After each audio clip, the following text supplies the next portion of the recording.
Could the Nashville Predators be a very busy team this offseason? And could they land themselves a couple of really star, high-scoring forwards to really propel themselves back to being a Stanley Cup contender? We'll discuss how this could happen coming up next.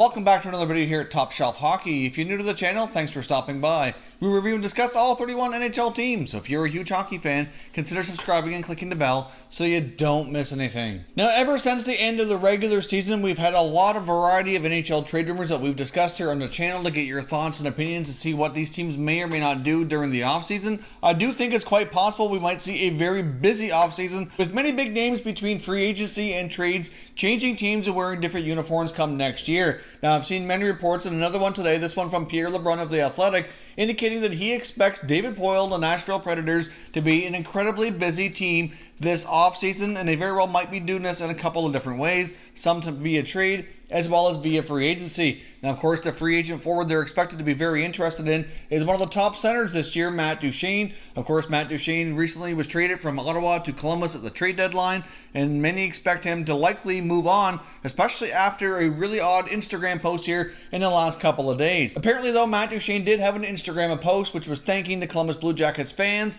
and many took that as his version of saying goodbye. Now, the other part of making this suspicious was that within a few minutes of posting it, he deleted it and took it down. So obviously, within minutes of posting that, I guess he had some regrets and thought either it might send the wrong message or he didn't want to leave his cards open here so early into the offseason, since free agency is quite a long ways off here from kicking off. So either way, many people took that to believe that he is all but gone and he won't be staying in Columbus. Personally, I've said all along that I thought it was doubtful that he remained in Columbus as well longer term. I wouldn't completely rule it out at this point. Many people have believed for quite some time now that the Predators would be the favorites to land him via free agency. I know there's another group that think it's quite possible he could go back to Ottawa. And we've had reports that the Habs were showing a lot of interest and expected to really be bidding for his services as well, which we've discussed here over the past couple of days. Now, I'm not sure if that interest in Montreal is mutual or not, but they've been reported numerous times since the season ended here to show that they were interested in going after a top guy like him. Now, of course,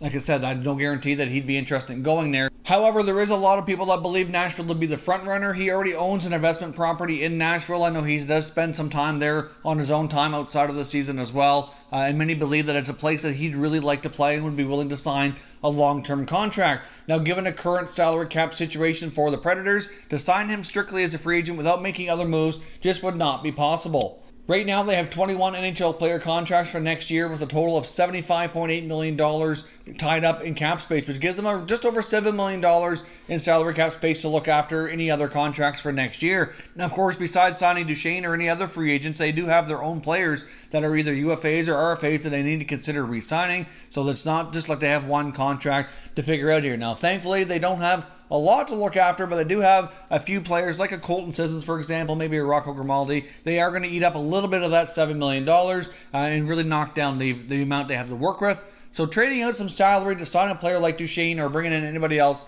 is certainly going to be a necessity. Many people have believed throughout the offseason that PK Subban is the obvious choice to be traded by the Predators. Obviously, they have a very expensive blue line. They have to do an extension this summer for Roman Josi, who's their captain, going to be getting a significant raise. He's currently playing in the World Championships right now. It's believed that once that tournament wraps up, that he and his agent will be meeting with the Predators to try to get that hammered out. Obviously, the Preds would like to have that in place as soon as possible so that they have an idea what their salary cap situation will be moving forward here so they can make these other moves and plan accordingly. So look for that to probably be announced hopefully well before the draft so that the Predators can kind of dictate their other moves that they plan to make here.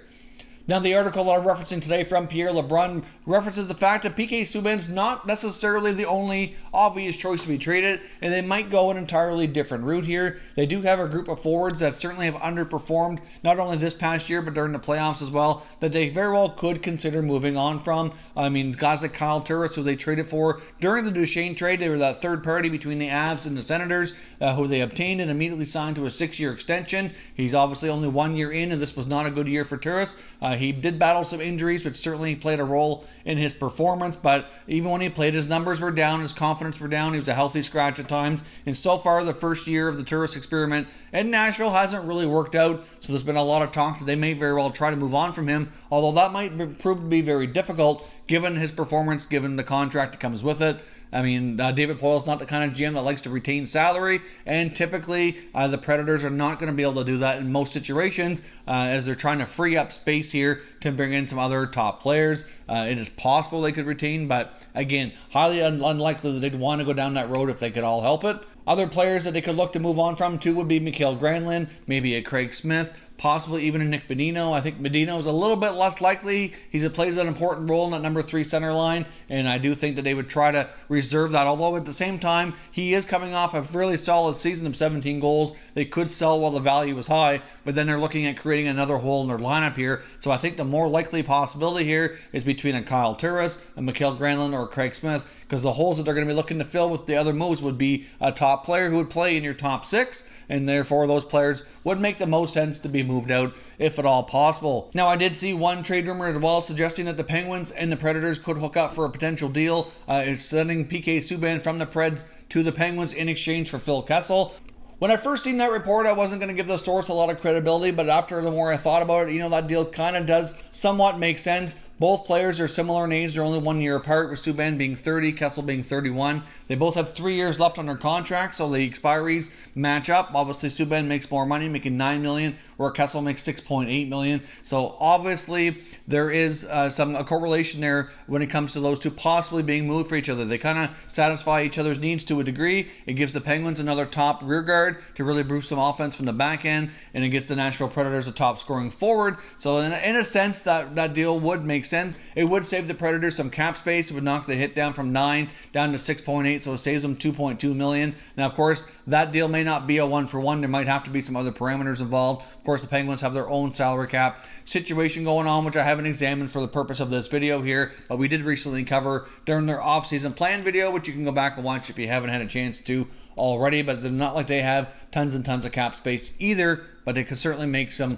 other moves to possibly absorb the difference there. Now, like I said as well, I don't have a lot of firm ties from credible enough sources to say that those two teams are interested in making that deal. It's just something that's food for thought at this point. After I thought about it, it does kind of make sense. So if you think about the possibility that they could trade Subban, who's been heavily involved in the trade rumors since their season came to an end, for a guy like a Phil Kessel, for a top scoring forward, they could consider moving out one of Kyle Turris, Mikael Granlund, Craig Smith, or a Nick Bonino, and then sign Matt Duchene as a free agent. That changes their top 6 dynamic completely if they can do that. And of course, if they trade at one of those other forwards, it's hard to say what the return could be. Maybe they get another defenseman in return to kind of round out their top 6, but somebody who would make less money. But of course, at the same time, they also have Dante Fabro coming in, who should be able to take on an expanded role as well. Trading one of those other forwards, they very well could look for a return of more picks and prospects, so they don't have much going on the books right away. So obviously, if you put that all together, it really doesn't sound all that difficult to bring in 2 top scoring forwards. You add Duchene and you add a guy like Kessel, for example, to your top 6 in Nashville, amongst what else is staying there between Arvidsson and Johansson and Philip Forsberg. Suddenly that top 6 is a lot more deep, it's a lot more potent, and should create a lot more scoring opportunities, fix their power play hopefully, which was dreadful this past year, and certainly give the Predators a lot more of a fighting chance to get back to the Stanley Cup final. Of course, as always, I want to hear your thoughts and opinions down below in the comment section. Do you expect the Nashville Predators to be as busy as many people think? And do you think they can pull off a couple of big moves like this to really transform their team and make them a lot more offensively potent heading into next season? If you're new to the channel, I hope you consider subscribing. We cover all 31 NHL teams, and there's plenty of content here for all hockey fans who enjoy. So if you're new, subscribe for more videos just like this one, and give the video a thumbs up if you enjoyed it as well. I'd appreciate it if you did. As always, thank you for watching, and I will catch you next time.